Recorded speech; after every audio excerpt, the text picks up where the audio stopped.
la palabra a la asambleísta Sofía Espín.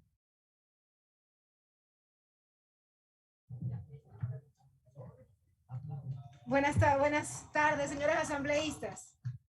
Estimados asambleístas, señores de los medios de comunicación y ciudadanía que nos siguen muy atentamente a través de los canales oficiales. Buenas tardes. Gracias, señor presidente, por darle la palabra a alguien miembro de la comisión. Normalmente, los primeros en hablar somos los miembros de la comisión, son los miembros de la comisión, y en este pleno no ha sido así.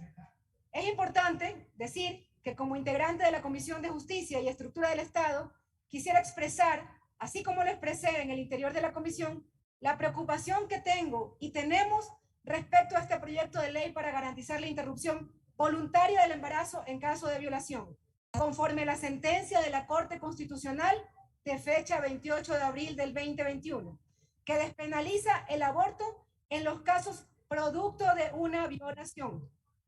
El cuerpo de las niñas no se toca. No queremos niñas embarazadas. No queremos niñas madres.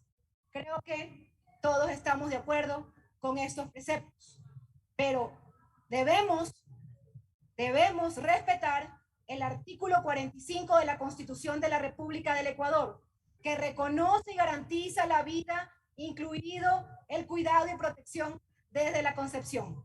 Esta ley, les cuento, esta ley no garantiza lo primero, no garantiza que las niñas no sean violadas y no se preocupa por lo segundo. Peor, como aquí se ha dicho y se ha manifestado la preocupación, peor evita que se den las violaciones. Y esas son las preocupaciones que tenemos con respecto a esta ley.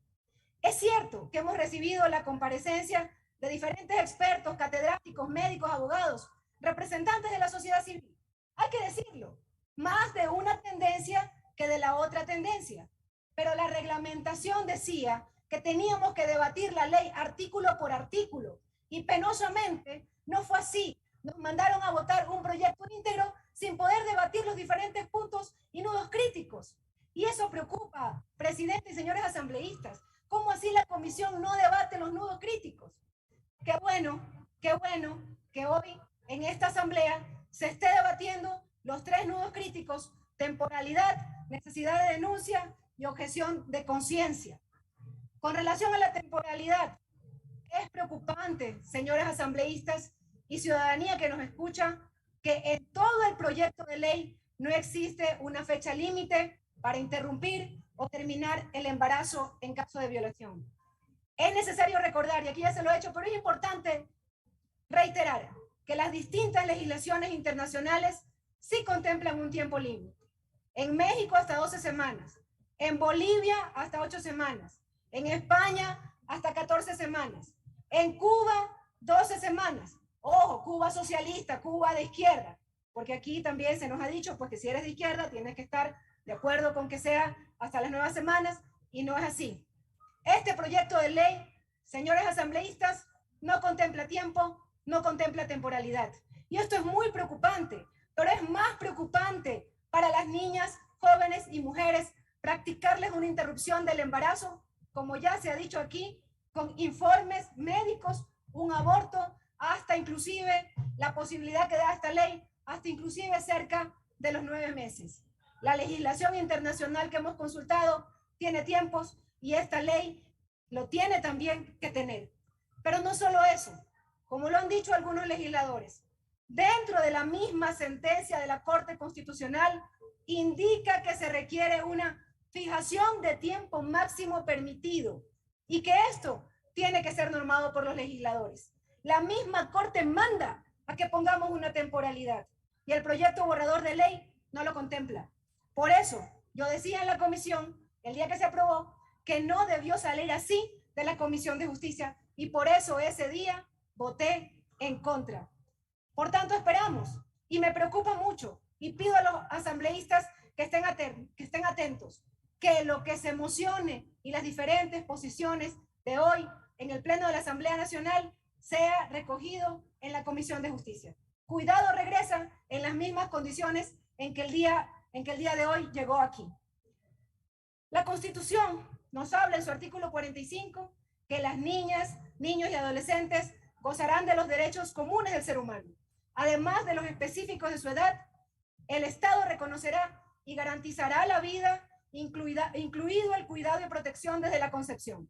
Pero también sabemos que tenemos que buscar un mecanismo que no le obligue a una niña a ser madre. Nos corresponde analizar la realidad nacional. Las violaciones existen, se dan todos los días, por lo que es necesario conjugar estos dos derechos, estas dos necesidades. Por eso también es importante la temporalidad. Con relación a la denuncia, la sentencia de la Corte Constitucional es mandatoria.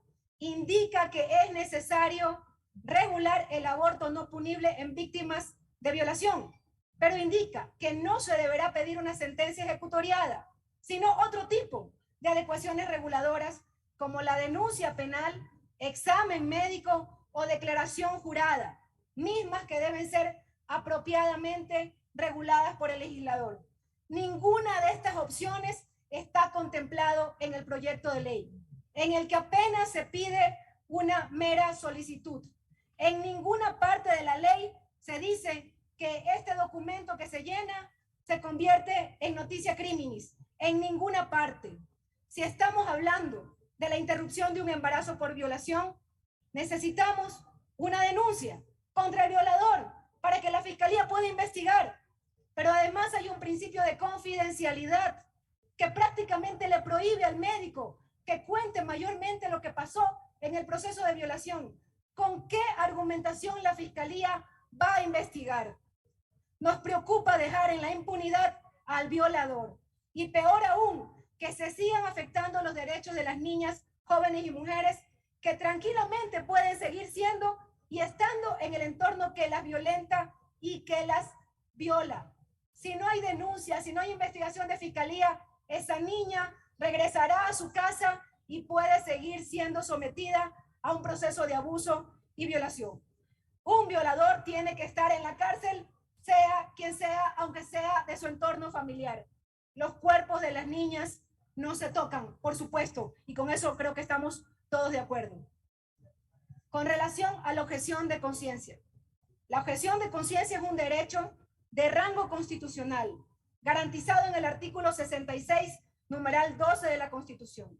Por lo tanto, goza de rango y supremacía constitucional. El artículo 66 dice: se reconoce y garantizará a las personas el derecho a la objeción de conciencia, que por supuesto no podrá menoscabar otros derechos. No podemos suprimir el derecho a la objeción de conciencia para los profesionales de la salud, quienes no podrían invocarlo según este proyecto de ley. El artículo 46, numeral C de este proyecto de ley indica de la objeción de conciencia. El personal de salud que deba intervenir de manera directa en la interrupción voluntaria del embarazo tiene derecho a ejercer la objeción de conciencia. Pero al final agrega, en zonas remotas, alejadas y de difícil acceso, cuando exista una víctima de violación que solicite la interrupción legal y voluntaria del embarazo, llevará a cabo el procedimiento.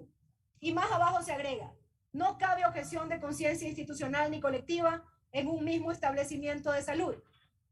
¿Por qué, señores asambleístas? Por tanto, nos preocupa que por esta falta de claridad vayamos a tener doctores penalizados, porque no han podido ejercer sus derechos claramente contemplados en la Constitución. Hay que indicar también que en este proyecto de ley... Asambleísta dispone de 1 minuto y medio. No creo, señor presidente, aquí dice 8:46. Sigo, señor presidente. En este proyecto de ley hay temáticas que no se contemplaron.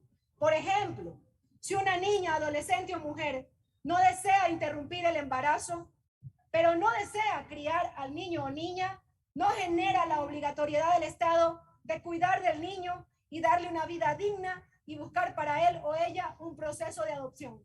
Esta posibilidad ni remotamente fue abordada. Concluyo, señor presidente. Todos queremos una ley justa y reparadora. Todos estamos con las víctimas. Por tanto, es importante y fundamental que estos nudos críticos tengan que debatirse y la Comisión de Justicia está obligada a recogerlos.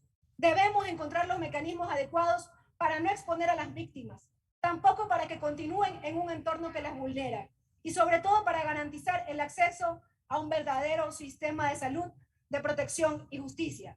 que realmente la legislación que salga de este pleno proteja a las niñas, adolescentes y mujeres para que como hechos como una violación no se den en el país.